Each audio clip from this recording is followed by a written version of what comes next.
बिस्मिल्लाहिर्रहमानिर्रहीम। अस्सलामु अलैकुम नाज़रीन, आप देख रहे हैं मेरा यूट्यूब चैनल और मैं हूं मोहम्मद साकिब मलगानी। आज दो चीज़ों के ऊपर बात करेंगे। एक जो आज का सबसे हॉट टॉपिक है वो तहरीक इंसाफ का जलसा जो आज कैंसिल हुआ है। क्या वजूहात हैं, किन वजूहात की बिना पर वो जलसा कैंसिल किया गया।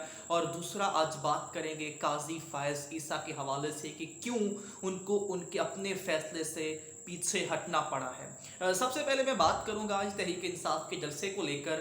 इस वक्त बुनियादी मसला सिर्फ यही है कि पाकिस्तान तहरीक इंसाफ की जो क़यादत है वो मुकम्मल तौर पर कंप्रोमाइज्ड हो चुकी है।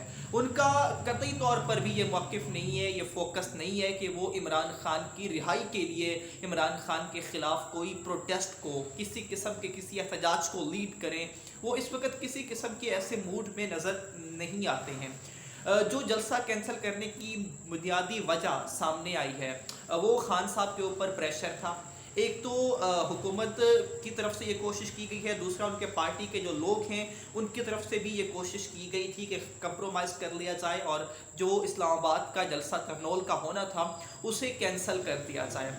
ये इंकशाफ सामने आया है कि कल रात जलसा आज होना था और गुज़िश्ता रात जो है वो अली अमीन गंडापुर का और मोहसिन नकवी का राब्ता हुआ है। उनके राब्ते का इंकशाफ हुआ और उन्होंने रिक्वेस्ट की है किसी भी तौर पर कि ये जलसे को मुलतवी कर दें, आप जलसे की नई तारीख ले लें और हम आपको नया NOC जारी करेंगे। उसके बाद जी अली अमीन गंडापुर साहब कंप्रोमाइज़ हो गए, उन्होंने ये बात मान ली। और अब मसला ये था कि खान साहब तक ये बात कौन पहुंचाएगा, क्योंकि बुनियादी मसला इमरान खान तक बात पहुंचाने का था। तो इमरान खान तक बात पहुंचाने के लिए आज़म सवाती का इंतखाब किया गया। ऐसा कैसे हो सकता है कि मुलाकात का दिन भी ना हो और इमरान खान साहब से सुबह सवेरे ही अडियाला जेल में जाके मुलाकात कर ली जाए। तो यकीनी तौर पर पीछे से जो खिचड़ी पक रही थी उसको कहीं ना कहीं बीच चौराहे आके फूटना ही था। आज़म सवाती जो हैं वो गए थे और उनके जाने के बाद इमरान खान साहब से मुलाकात की। इमरान खान साहब को बताया कि जलसे के कैंसिल होने के हवाले से, तो खान साहब ने तसादुम से बचने के लिए उन्होंने जलसे को कैंसिल कर दिया। अब मैं बात करता हूं कि आज़म सवाती ने आज के बयान में क्या कहा। आज़म सवाती ने यह बात की है कि कानून की जो है वो अलमबरदारी और इंतशार से बचने के लिए आज तरनोल का जलसा जो है वो मुलतवी किया गया। आज मेरा बहुत सख्त इम्तिहान था, इसलिए मैंने खान साहब को कहा कि मैं किस तरह आपकी ज़ुबान लोगों को बताऊं। तो उन्होंने कहा कि सच अपना रास्ता खुद बनाता है और मैं मुल्क में इंतशार नहीं चाहता हूं। तो ये थी उनकी बात जो उन्होंने अपना आज का ट्वीट किया है। लेकिन ये खबर आई है कि शाम को बानी PTI की जो मुलाकात हुई है डॉक्टर हुमायूं से, और उनसे मुलाकात में इमरान खान साहब शदीद गुस्से में नज़र आए पूरी क़यादत के ऊपर। इमरान खान साहब ने कहा कि ये आखिरी दफ़ा था कि जब हमें जलसा कैंसिल करना पड़ा, अगली बार किसी किस्म का जलसा कैंसिल नहीं होगा। उन्होंने पूरी लीडरशिप के बारे में ये बात कही है, वाज़ेह तौर पर यह बात कही है उन्होंने कि लाहौर का जलसा, इस्लामाबाद का जलसा और जो मखसूस नशिस्तें हैं, इन तीन मामलों के ऊपर ज़ीरो टॉलरेंस पॉलिसी होगी। जो इनको फॉलो नहीं करेगा, मुझे उन लोगों की ज़रूरत नहीं है कि मैं उन्हें किसी ओहदे पर रखूं, क्योंकि ये वो लोग हैं जो इमरान खान साहब के नाम पर वोट लेकर आए हैं और इस वक्त बैठे हुए हैं असम्बलियों में मुकम्मल तौर पर कंप्रोमाइज़्ड होके। इमरान खान की रिहाई के लिए किसी किस्म की कोशिश नहीं की जा रही है, बल्कि मुकम्मल तौर पर ख़ुद को कंप्रोमाइज़ करके, वो लाहौर की क़यादत हो, वो लाहौर के MNAs हों, MPAs हों, टिकट होल्डर्स हों या वो पख्तूनख्वा के हों। क्योंकि इस वक्त अली अमीन गंडापुर जिनके पास पूरी खैबर पख्तूनख्वा की मशीनरी है, पूरी खैबर पख्तूनख्वा की क़यादत उनके पास है, लेकिन वो कुछ भी नहीं कर पा रहे, वो भी एक कंप्रोमाइज्ड बनकर रह गए हैं। तो अब देखना ये है कि जब हुकूमत ने अब अगला 8 सितंबर का NOC जो है वो तहरीक इंसाफ के हवाले किया, तो क्या 8 सितंबर को भी ये जलसा होगा या फिर यही कुछ होगा जो अब तक हो रहा है और आइंदा भी ये होगा। क्योंकि इससे बुनियादी नुकसान जो है वो पाकिस्तान तहरीक इंसाफ का हो रहा है। जिस तरह हर बार लोहा गर्म होता है, हथौड़ा मारने के बाद उस पर पानी फेंक दिया जाता है, जिससे जाहिर सी बात है पाकिस्तान तहरीक इंसाफ का और बिलखुसूस बानी PTI का बहुत बड़ा नुकसान होता है। दूसरा कुछ बात कर लेते हैं आज काजी फ़ायज़ ईसा साहब के हवाले से। तो काजी फ़ायज़ ईसा को बिलाखिर अपना फ़ैसला बदलना पड़ा। प्रेशर इतना था अवाम का, उलमा का, हुकूमत की जो कमेटी बनाई गई थी हुकूमत और अपोजिशन की, कौमी असम्बली की, उनके प्रेशर की वजह से काजी साहब जो हैं वो बिलाखिर पीछे हटने पर मजबूर हुए। हालांकि ऐसा होता नहीं है कि दूसरी बार नजर षानी की अपील हो, दूसरी बार रिव्यू पिटीशन जो है वो दायर की जाए तो अपने फैसले पर दूसरी बार नजर षानी करके उस अपने ही फैसले को काजी फायज ईसा साहब ने गलत करार दे दिया है।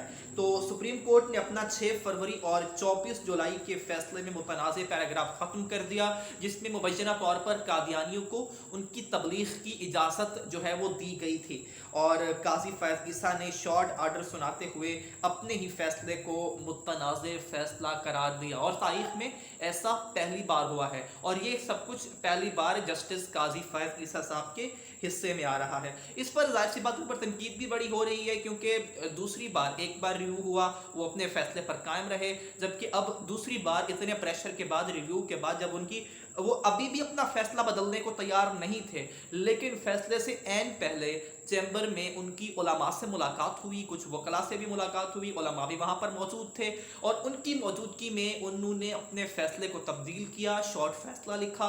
अब जब उसका तफसीली फैसला जारी आएगा तो वो जारी होगा तो मज़ीद उसके ऊपर बताया जाएगा कि किन बुनियाद के ऊपर या किन वजूहात के ऊपर जो है वो काजी साहब को अपना फैसला तब्दील करना पड़ा है।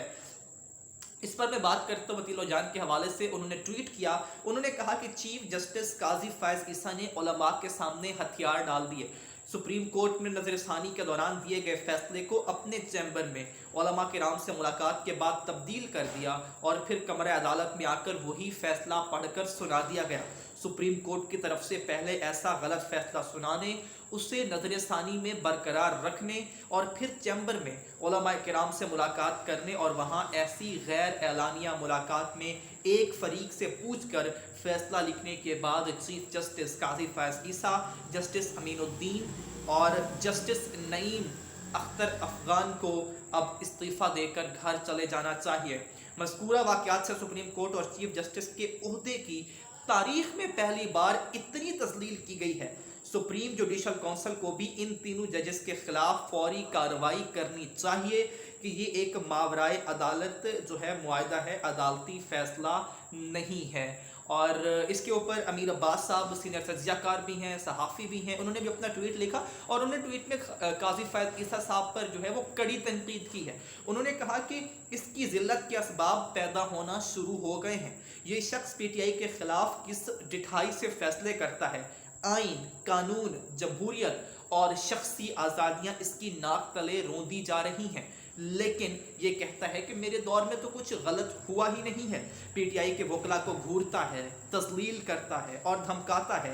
ये रियासत की हर अंधेरी नगरी को मुसलसल तहफ़्फ़ुज़ फराहम कर रहा है, लेकिन आज एक ताकतवर गिरोह के सामने इसकी सारी तुमतराक कैसे ढेर हो गई है।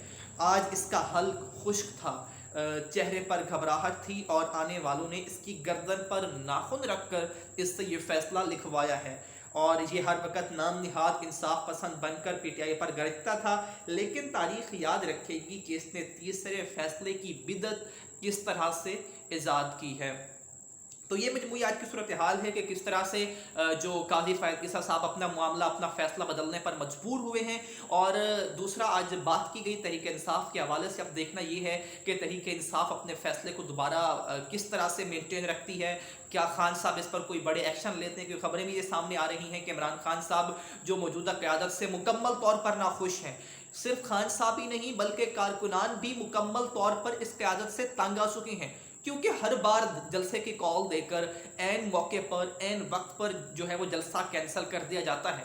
इसमें कारकुनान में भी तशवीश की लहर पाई जाती है। अब देखना यह है कि खान साहब इस पर क्या इकदाम करते हैं और जो अगली खान साहब की सहाफ़ियों से मुलाकात होती है तो उस पर खान साहब इस वाक़ये पर, जलसे के ऊपर खुलकर बात करेंगे। लेकिन 8 सितंबर से पहले देखना ये होगा कि क्या जो तलबा तहरीक है उसका आगाज़ होता है या नहीं। लेकिन एक बात वाज़ेह तौर पर याद रखनी चाहिए कि इमरान खान साहब की रिहाई उस सूरत में ही मुमकिन है जब जलसे, धरने, लॉन्ग मार्च और रैलियां बग़ैर किसी खौफ के होंगी। کیونکہ حکومت بھوکلا گئی ہے، حکومت بھوکلاہٹ کا شکار ہے، اور یہ آخری ضرب جو دھرنے کی، جو جلسے کی، جو لانگ مارچ کی، جو ریلیوں کی ہے، یہ حکومت کے تابوت میں آخری کیل ثابت ہوگا۔ اب تک کے لیے اتنا ہی، ملاقات ہوگی آپ سے اگلے ولاگ میں، اپنا خیال رکھیے گا، اللہ نے